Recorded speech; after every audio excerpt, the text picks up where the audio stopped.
Commander Alan Price felt small as he sat across from the Krajul ambassador. The alien was over 8 feet tall with scales that shimmered like oil on water. Its massive arms ended in clawed hands that could crush stone. Alan tried not to show fear as the creature leaned forward. "Your answer, human." The translator turned the Krajul's hissing sounds into flat English words. The Dominion grows tired of waiting. Alan kept his face calm. Inside the meeting room, on the neutral space station, 6 other alien diplomats watched. They had all received the same demand from the Krajul: prove your species' worth through combat or become servants. "The United Earth government needs time to consider your proposal," Alan said carefully. "War is not something humans rush into." The Krajul ambassador slammed his fist on the table. The metal surface dented under the impact. "This is not a proposal. This is how the galaxy works now. The strong rule the weak. Your kind looks weak to us." Alan noticed how the other alien diplomats looked away. The Havanites, blue-skinned beings known for their art, had already given in. So had the Murai, whose technology was centuries ahead of Earth's but whose bodies were fragile. None could match the natural weapons and armor of the Krajul. "We will give you our answer in 1 Earth month," Alan said, "as is our right under Galactic Council law." The Krajul stood up. Its head nearly touched the ceiling. 1 month. Then you fight, or you serve." It turned and stomped out of the room, the floor shaking with each step. The Murai diplomat floated closer to Alan. Her voice was like music. "You should not resist, human. We fought. We lost 30 ships and thousands of lives before we surrendered. The Krajul are too strong." Alan nodded but said nothing. He gathered his notes and left for his ship. On the journey back to Earth, Alan watched recordings of Krajul combat. Their ships were like floating fortresses. Their soldiers wore minimal armor, proud of their natural protection. They fought with honor, challenging enemies to direct battles. And they always won. The Krajul had appeared in known space 3 years ago.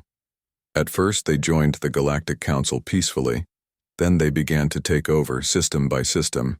They believed that only the strong deserved freedom. Everyone else should serve. Earth had been lucky so far. The human home system was far from Krajul space. But now they had turned their eyes toward humanity. Alan's ship reached Earth 2 days later. He went straight to the United Earth Defense headquarters in Colorado. Military leaders from around the world waited for him in the main meeting room. "They're not bluffing," Alan told them. "The Krajul will attack if we don't accept their challenge." Admiral Catherine Hayes, head of Earth's Space Forces, studied the Krajul combat footage. She was in her 60s, with gray hair and eyes that had seen many crises. "Tell me about their fighting style again," she said. "They're warriors, not soldiers," Alan explained. "They value personal strength and honor. They announce their attacks. They meet enemies head-on. And they're incredibly powerful. Their skin can stop bullets. Their blood is like acid. One Krajul can fight 10 armed humans and win." General Paul Wright of the North American Forces rubbed his chin. "So they're fighters from another age. They fight like ancient warriors." "Exactly," Alan said. "And they expect everyone else to fight the same way." The room was quiet for a long moment. Admiral Hayes finally broke the silence. "They've never fought humans before." She stood up and walked to the main screen. With a gesture, she brought up images of human history, ancient battles, modern wars, guerrilla fighters, special forces operations. "Humans have been fighting each other for thousands of years," she said. "Rarely have we had the luxury of fair fights. When faced with stronger enemies, we adapted, we survived." She turned to face the room. "The Krajul think war is about strength. They're wrong. It's about winning." General Wright nodded slowly. "We fight smart, not hard." "Exactly," Hayes said. "We accept their challenge, but we fight as humans always have." The vote was unanimous. Earth would stand against the Krajul. The next day, Alan sent the message. Humanity accepts the challenge. The response came quickly. The combat would take place near Jupiter in 6 weeks. The Krajul would bring 20 warships. Humanity could bring the same number.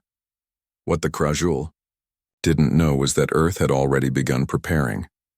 In secret facilities around the world, engineers worked on special weapons designed to target Krajul weaknesses. Scientists studied the aliens' biology, looking for vulnerabilities that brute strength couldn't protect. Lieutenant Greg Mills led one of these teams. He spent his days going through human military history, looking for tactics that worked against superior forces. The Krajul fight like ancient warriors, he told his team. So we'll use every dirty trick humans have learned since then. Captain Olivia Reyes oversaw the modifications to Earth's ships. We don't have to match their strength, she said, as engineers installed new systems. We just have to be smarter. Dr. Sam Morgan, an expert on alien biology, made a key discovery 3 weeks before the deadline. The Krajul hearing range extends far beyond ours, he announced to the War Council, and their eyes are adapted to their homeworld's red sun. These are weaknesses we can use. While Earth prepared for war, diplomat Carol Winters kept talking with the Krajul. She asked for clarifications about the combat rules. She raised minor issues that needed discussion. Each question bought more time for Earth's preparations. The Krajul, confident in their strength, answered patiently. They saw humans as weak creatures trying to delay the inevitable. They had no idea that every day of delay made humanity more dangerous. 5 days before the deadline, Earth's fleet gathered near the moon, 20 ships, as agreed. But they weren't the usual patrol vessels. Each had been modified with new technologies and tactics in mind. Admiral Hayes addressed the fleet from her flagship, the UES Guardian. The enemy believes that strength determines who wins and who loses. We know better.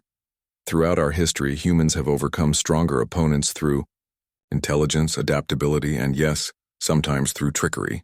The Krajul have demanded war. We will give them a history lesson instead. As the fleet prepared to leave for Jupiter, Alan Price stood on the Guardian's bridge beside Admiral Hayes. Do you think they'll learn this lesson?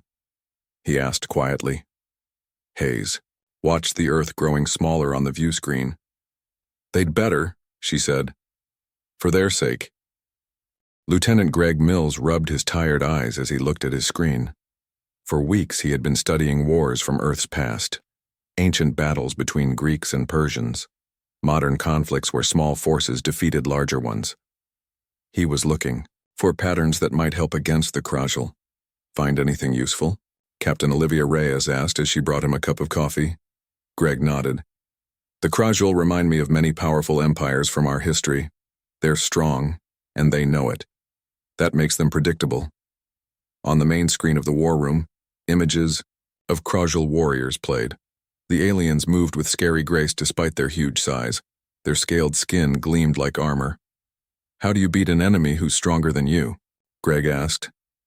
Olivia sipped her coffee. You don't let them use their strength. Exactly, Greg said with a tired smile. In Earth's history, weaker forces won by choosing the battlefield, setting traps, using surprise, and targeting weak points.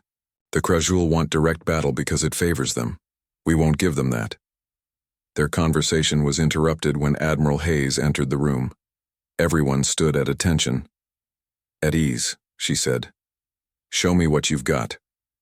Greg pulled up, his battle plans on the main screen. We're calling it Operation History Lesson. It has 3 phases. The first image showed Jupiter and its moons. Phase 1. We use the terrain. The Krajul want a stand-up fight near Jupiter. Instead, we'll pull them into the asteroid belt. Our smaller ships can maneuver better among the rocks. The second image showed a detailed map of Krajul ships. Phase 2. Target their weaknesses. Dr. Morgan's team has identified several. Their eyes are sensitive to blue light. Their hearing can be disrupted by certain sound frequencies, and their ship designs favor offense over defense. The third image showed Mars. Phase 3, if they still want a ground battle, we give them one they won't expect.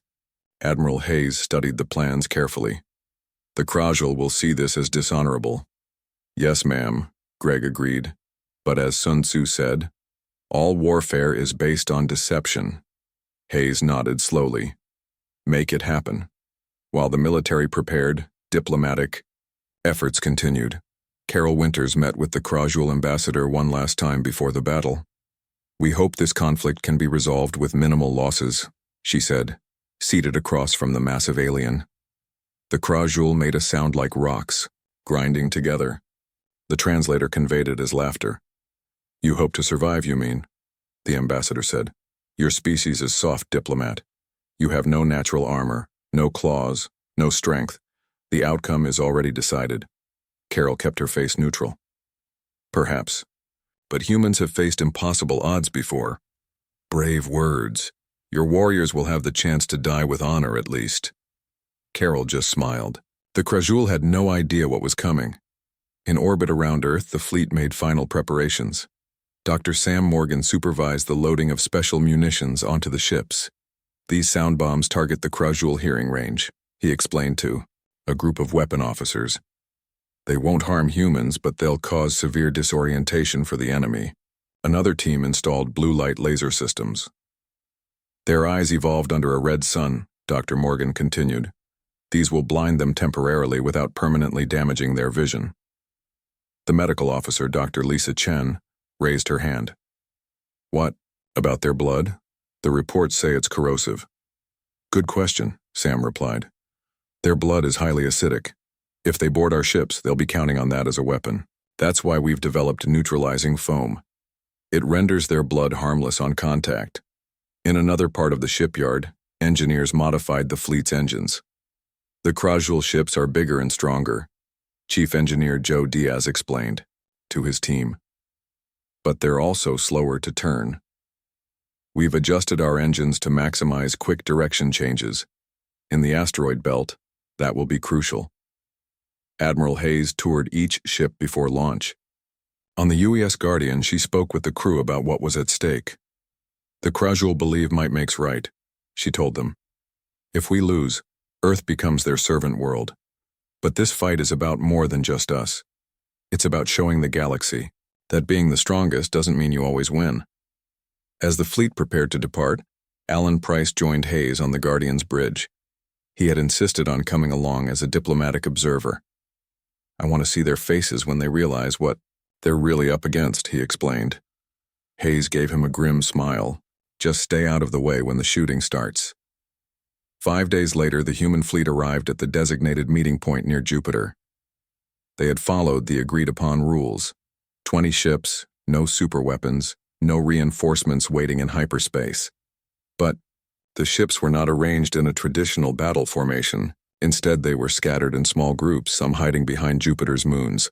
When the Krajul fleet arrived, they sent an immediate message. Your ships are not in proper battle formation, the Krajul commander said. His face filled the view screen, scales bristling with annoyance. Form up so we may begin honorably, Admiral Hayes replied calmly. We agreed to combat. We never agreed to your combat traditions. Without warning, 3 human ships fired bright blue beams at the Wyam Krajul vessels. The beams weren't weapons. They were massive spotlights, flooding the enemy bridges with blue light. The Krajul commander roared in pain as his sensitive eyes were overwhelmed. Across his fleet, other Krajul had the same reaction. First lesson, Hayes said to her bridge crew, know your enemy's weaknesses. The human fleet didn't press the attack. Instead, they retreated toward the asteroid belt between Jupiter and Mars. As expected, the angry Krajul followed. They're taking the bait, Greg Mills said, watching the tactical display. Their pride won't let them ignore what we just did. The Krajul ships were indeed in pursuit, their engines glowing hot as they chased the humans. They didn't notice that the human retreat wasn't random. They were being drawn into a carefully prepared trap. The next phase of Operation History lesson was about to begin. Meanwhile, on Earth, people gathered around screens to watch news of the battle. The fate of humanity's freedom would be decided in the next few days. President Diane Foster addressed the world from the White House. Throughout history, humans have faced threats from those who believed might makes right. Whether it was empires conquering smaller nations or bullies preying on the weak, we have always stood against such thinking. Today we face this challenge on a galactic scale. But the principle remains the same. True strength lies not in dominating others, but in defending the right of all beings to live free. As her words were broadcast around the world, the human fleet entered the asteroid belt. The Krajl followed, their massive ships pushing aside smaller rocks. But the larger asteroids forced them to break formation. "They're separated," Olivia Reyes reported from her ship, the UES Swift. "Just as we planned." Greg Mills nodded. Now, for the history lesson. Ancient warriors knew that you don't have to defeat an entire enemy army. You just have to defeat their leader. The Swift, along with 4 other fast ships, changed course suddenly. They weren't running anymore. They were hunting. The asteroid belt between Jupiter and Mars seemed peaceful until the Krajl fleet arrived. The massive alien ships pushed through the space rocks like angry bulls. Their hulls easily knocked aside smaller asteroids, but the larger ones forced them to separate. Commander William Clark watched from his hiding place. His ship, the UES Nightshade, was hiding behind a large asteroid. Its dark hull absorbed radar and light, making it nearly invisible. "Target locked," his weapons officer said quietly, as if the Krajl might hear them through the vacuum of space. "Hold. Fire," William ordered. "Wait for the signal." Similar scenes played out across the asteroid belt. Human ships waited in ambush positions. None of them were trying to match the Krajl in direct combat. That would be suicide. On the UES Guardian, Admiral Hayes watched the tactical display. It showed the Krajl ships as red dots spreading out as they searched for the humans. "They're frustrated," Alan Price observed. "They came for a glorious battle, not hide and seek." Hayes nodded. "Frustration leads to mistakes. They're looking for us, but they don't realize we've placed the battlefield with traps." She pressed a button on her command chair. "All ships, Phase 2 is active. I repeat, Phase 2 is active." Throughout the asteroid belt, human ships received the message. On the Nightshade, William Clark gave the order, "Execute," but his ship didn't fire weapons. Instead, it sent a signal to a nearby asteroid. The rock had been hollowed out and filled with equipment during the previous weeks.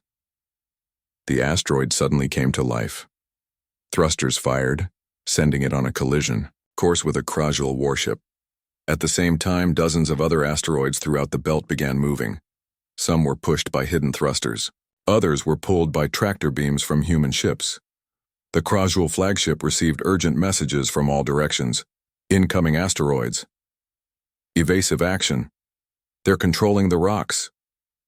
On the Krajl command ship, Supreme Commander Drakkar raged at his crew.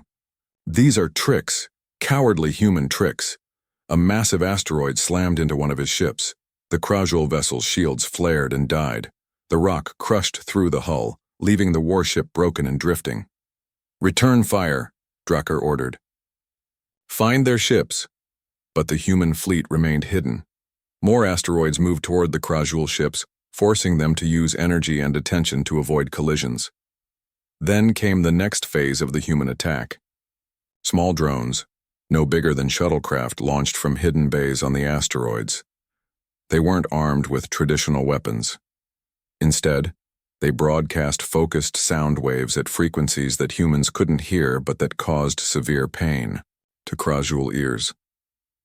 Inside the alien ships, warriors dropped to their knees, clutching their heads. Control panels went unattended. Ships drifted off course. "Sound weapons?" Drakkar roared through his pain. "They fight without honor." When the Krajl ships were in disarray, the human fleet finally attacked. They didn't use their main weapons. Those would barely scratch the heavily armored alien vessels. Instead, they targeted engines, sensors, and weapon systems with precision strikes. William Clark's Nightshade emerged from hiding and fired a series of blue energy pulses at a Krajl cruiser. The pulses weren't designed to destroy the ship. They overloaded its electrical systems, leaving it dead in space. "Target neutralized," his weapons officer reported. William nodded. "Move to the next objective." Across the battlefield, other human ships followed similar tactics. They never engaged directly. They used the asteroids for cover, striking quickly and then hiding again. 3 hours into the battle, 5 Krajul ships had been disabled without being destroyed. 7 more were damaged and struggling to maintain position. The human fleet had lost only 2 small vessels, and their crews had managed to escape in life pods.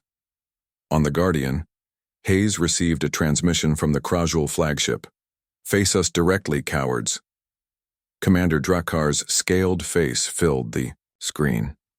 "This is not how warriors fight," Hayes replied calmly. "We are not warriors, Commander. We are soldiers. There's a difference." "Explain this difference while I tear your ship apart," Drakar snarled. "Warriors fight for glory," Hayes said. "Soldiers fight to win." She cut the transmission and turned to her tactical officer. "Status of Mining Station Omega?" "Ready, Admiral," Hayes nodded. "Lure the Krajul flagship there."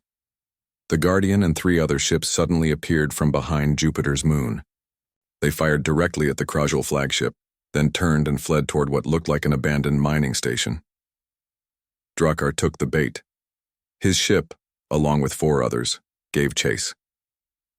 "They finally show courage," he told his bridge crew. "We will destroy their leader and end this farce." The human ships led the Krajul directly to Mining Station Omega. As they approached, the human vessels scattered in different directions, engines at maximum power.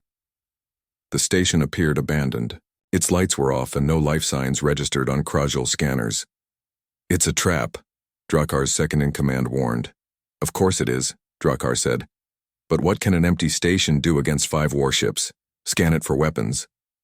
"No weapons. Detected," his officer reported after a moment. "But there are unusual energy readings. Ignore them. Send boarding parties. If there are humans hiding there, I want them brought to me." 3 Krajul ships moved closer to the station. They extended docking tubes and sent warriors across. On the nightshade, William Clark watched from a safe distance. "They took the bait," he reported to Admiral Hayes. "Boarding parties have entered the station."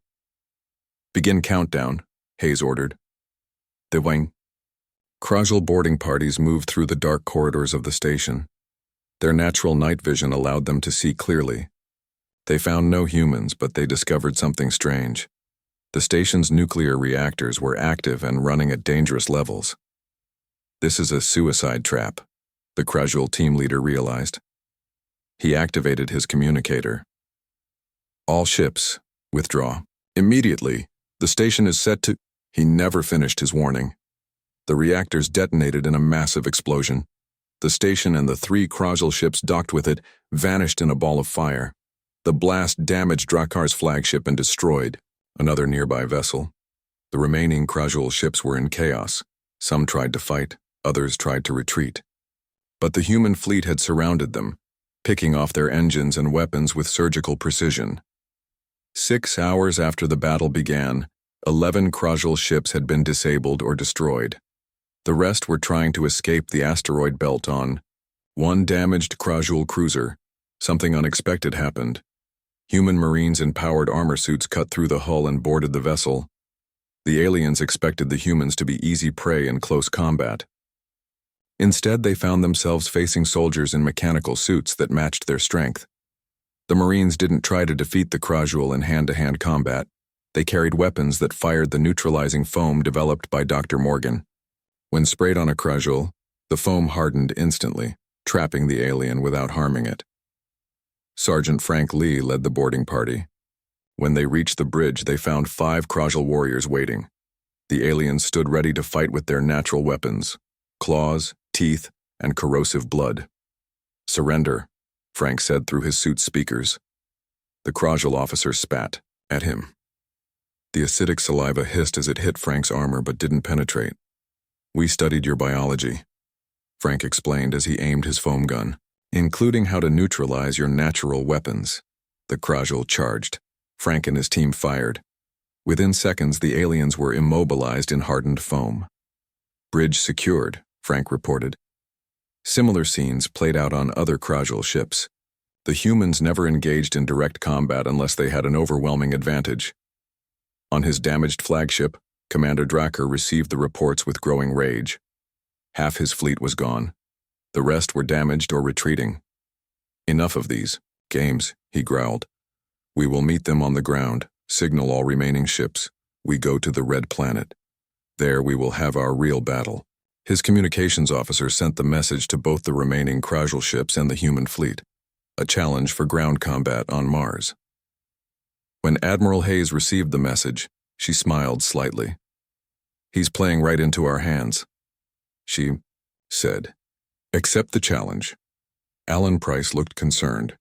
"The Krajul are even more dangerous on the ground than in space.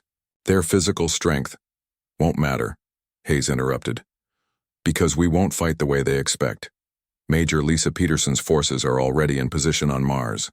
She's been preparing for this possibility for weeks." The human fleet pulled back, allowing the remaining Krajul ships to limp toward Mars. The ground battle would begin soon. Commander Drakkar believed that on solid ground, his warriors would finally have the advantage. He was wrong. The history lesson was just beginning. The red plains of Mars stretched wide under the pale sun.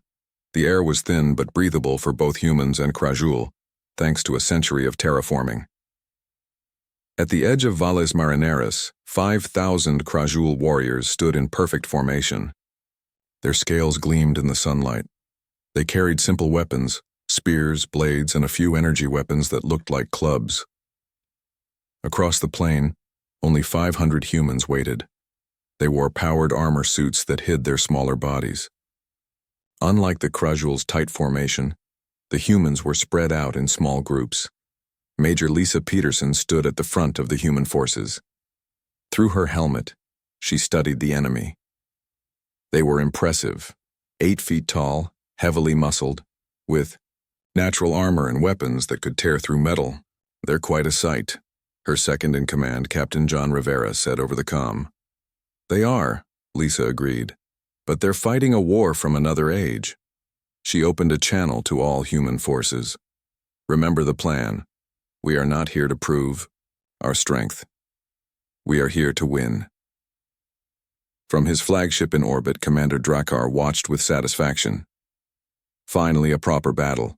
His warriors would crush these weak humans and end their resistance.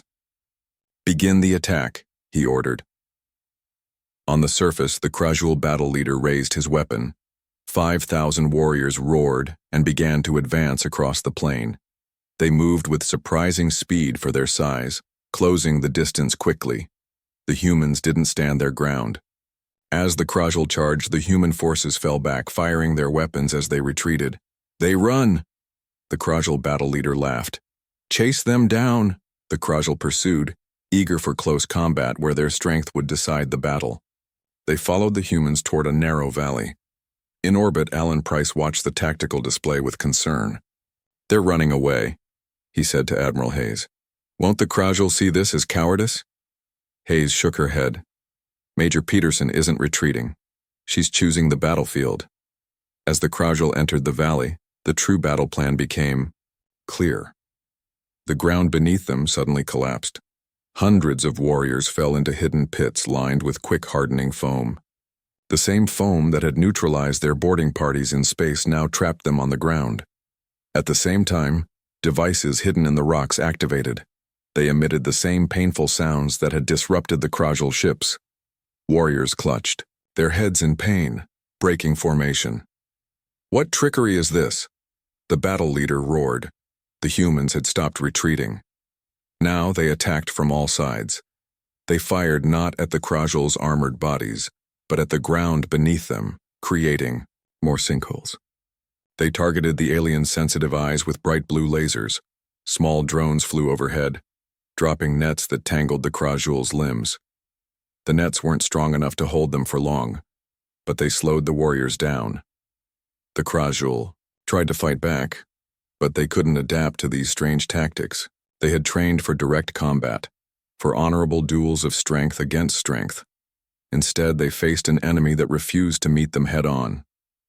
In her command position, Lisa Peterson directed the battle. Group 3, activate the south. Ridge defense. Group 5, move to position beta.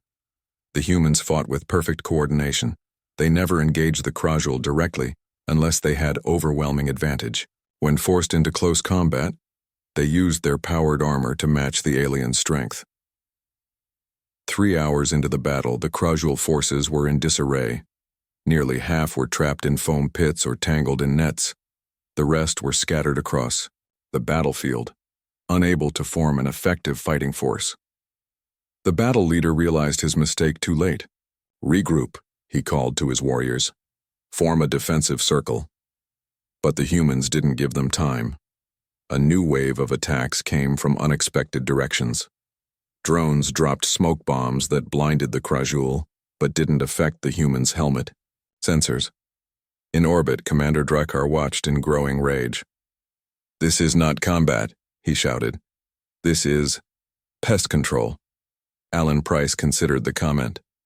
In a way, he's right. Lisa's forces are treating the Krajul like a dangerous animal that needs to be contained, not an enemy to be fought directly. Hayes nodded. That's exactly the point. Throughout history, humans who faced stronger enemies learned to fight smart, not hard. On the surface, the tide had clearly turned. The Krajul were no longer attacking. They were desperately trying to defend themselves against an enemy they couldn't seem to fight properly. "We need reinforcements," the battle leader called to Drakkar. "There are none to send," Drakkar replied grimly. "Hold your position. I am coming down." The Krajul commander's shuttle landed behind his warriors' lines. Drakkar stepped out, his massive frame dwarfing even his own soldiers. He wore ornate armor that showed his high rank. In his hand he carried a weapon that glowed with energy. "I will show you how to fight these tricksters," he told his battle leader. Across the battlefield, Lisa Peterson received the news. "Drakkar has entered the field," her scout reported. "Good," she said. "Prepare the final phase." Drakkar rallied his warriors. Under his direct command, they formed a tight wedge formation and began to advance toward the human lines. Drakkar himself took the lead, his weapon cutting through the nets and drones that tried to stop him. "Now they fight properly," he growled with satisfaction. But as they advanced, the ground beneath them began to shake. At first it was just a tremor, then it grew stronger. "What is happening?" Drakkar demanded. His question was answered when the ground split open. From hidden underground bunkers, 50 massive machines emerged. They were excavation vehicles normally used for mining operations, now converted to battle use. Their huge drills and scoops tore through the Martian soil, creating more chaos among the Krajul ranks. "This is not war," Drakkar roared. "Face me directly, human leader." To his surprise, a single human figure in powered armor stepped forward. Major Lisa Peterson had decided to give Drakkar what he wanted, or at least what he thought he wanted. "I am Major Peterson," she said, her voice amplified by her suit's speakers. "You wanted to test our strength. How do you judge the results so far?" Drakkar pointed his weapon at her. "Your kind uses tricks and machines because you are weak. You lack the courage to face us warrior to warrior. Is that what you think strength is?" Lisa asked. "The ability to win a fair fight." "Of course," Drakkar said. "Strength is what gives one the right to rule." Lisa shook her head. "Then you've misunderstood what makes humans strong. We don't win because we're the biggest or the toughest. We win because we adapt. We overcome. We survive." As she spoke, the human forces had continued to surround the remaining Krajul warriors. The aliens were now completely encircled with no escape route. "Look around you, Commander," Lisa continued. "Your warriors are defeated, not because we're stronger, but because we're smarter. That's the lesson your people need to learn." Drakkar's response was to charge at her, weapon raised. Lisa didn't move. As Drakkar reached her, his weapon swinging down, she activated her suit's special function. An electromagnetic pulse burst from her armor. Drakkar's energy weapon died in his hand. At the same time, small drones that had been waiting for this moment fired foam cannons from all directions. The Krajul commander found himself trapped, the quick hardening substance covering everything but his head. "What is this?" he demanded, struggling against the foam. "Release me for proper combat." "No," Lisa said simply, "because proper combat is what gets people killed unnecessarily. We didn't come here to prove we're stronger than you. We came to show you that strength isn't everything." The battle ended not with a dramatic duel, but with a surrender. With their commander captured and most of their forces disabled, the remaining Krajul warriors had no choice but to lay down their weapons. In orbit, Alan Price watched the final moments of the battle with amazement. "They actually did it," he said. "They defeated the Krajul without matching their—" The great chamber of the Galactic Council was silent as Admiral Catherine Hayes stepped up to speak. The room was filled with representatives from 17 species. Some floated in the air, others stood on many legs. But all eyes were on the human admiral and the massive Krajul commander who stood beside her. 2 weeks had passed since the battle at Mars. Earth's leaders had met with Commander Drakkar, showing him human history and culture. Now the fate of both species would be decided by the Council. "Members of the Council," Hayes began, her voice strong and clear. "We are here to report on the combat trial between humanity and the Krajul Dominion." The Mirai representative, her blue skin glowing softly, spoke first. "We have received reports of your victory, Admiral. A surprising outcome, given the Krajul's natural advantages." "That's what we're here to discuss," Hayes said. "Not just the outcome, but what it means." She activated a holographic display in the center of the chamber. It showed scenes from the battle, the asteroid traps, the sound weapons, the pits on Mars. "The Krajul challenged us to prove our worth through combat," Hayes explained. "They believe that physical strength determines who deserves to be free and who deserves to serve. We rejected that belief while accepting their challenge." Commander Drakkar stepped forward. His scales had lost some of their shine during his captivity, but he still looked powerful and dangerous. "The humans did not fight honorably," he growled. "They used tricks and traps. They refused direct combat." Hayes nodded. "That's true. We fought as humans have always fought when facing stronger enemies.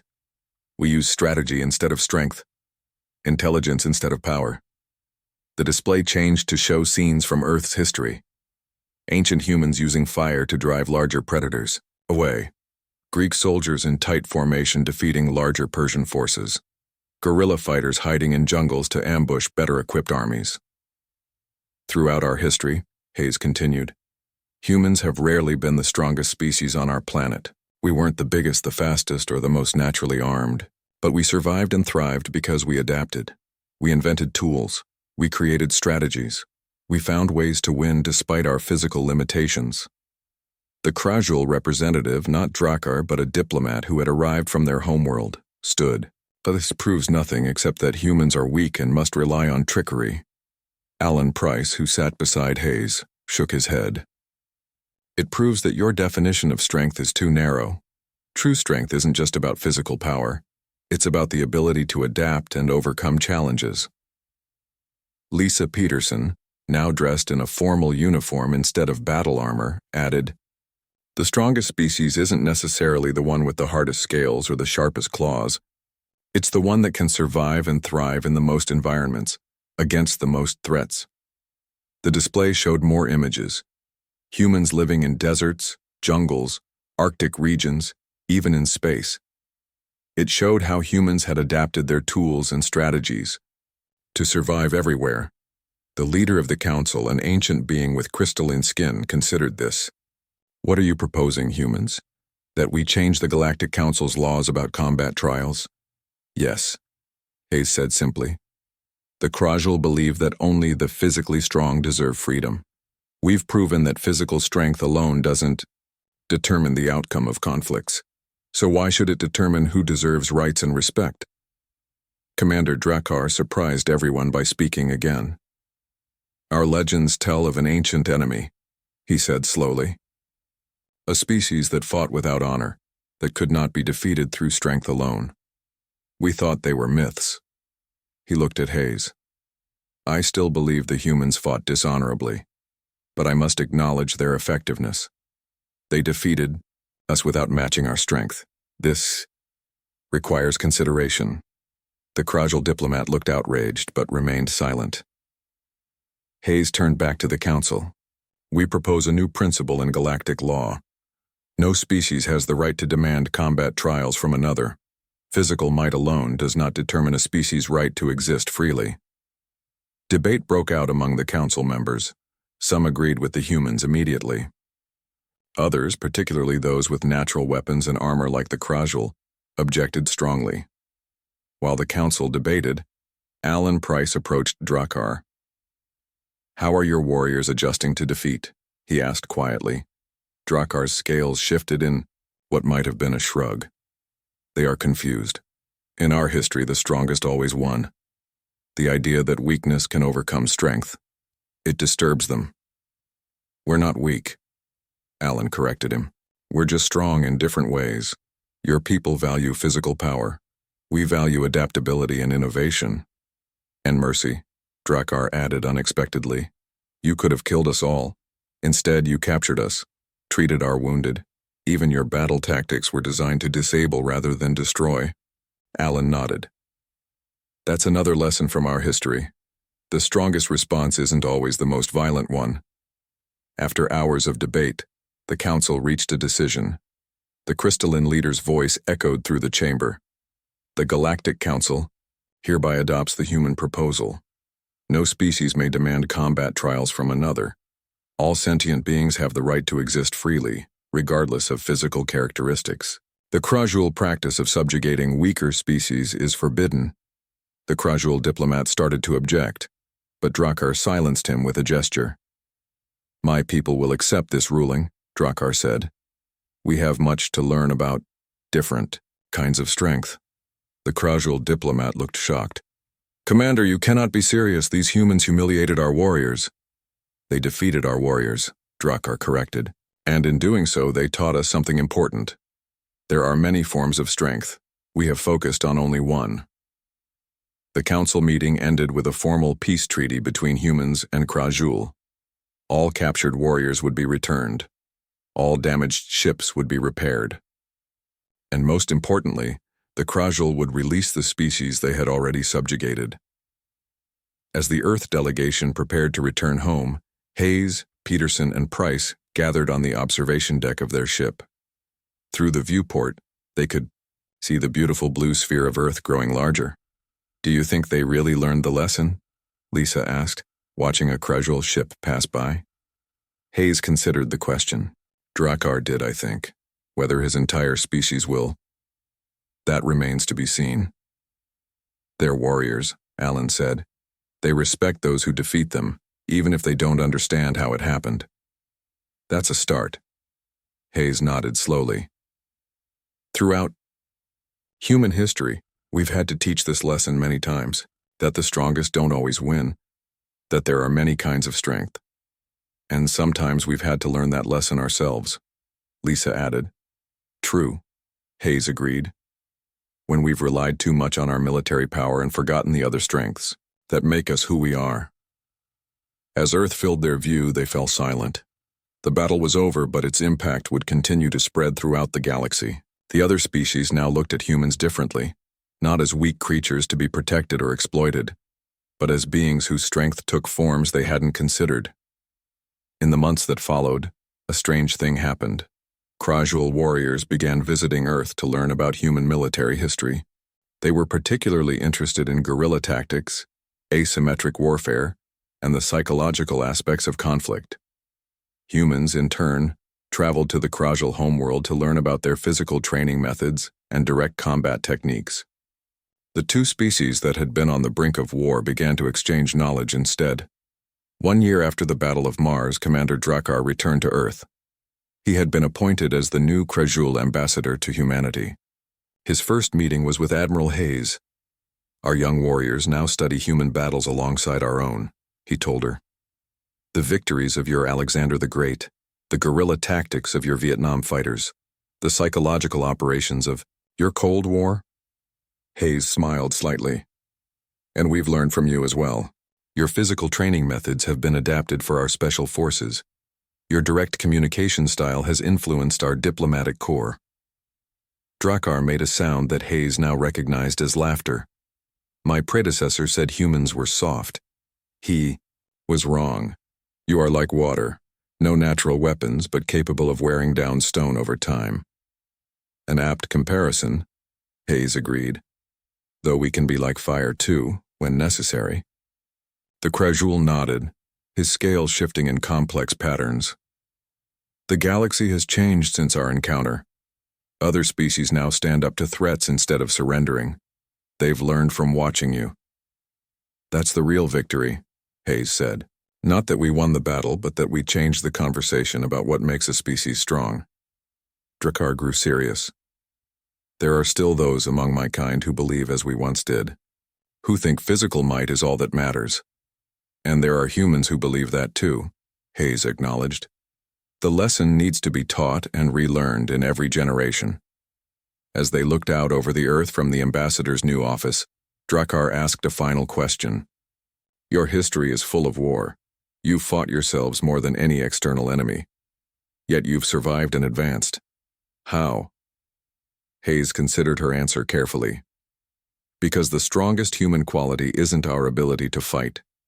It's our ability to learn from fighting, to take the lessons of war and use them to build peace. Drakkar nodded slowly. A history lesson indeed.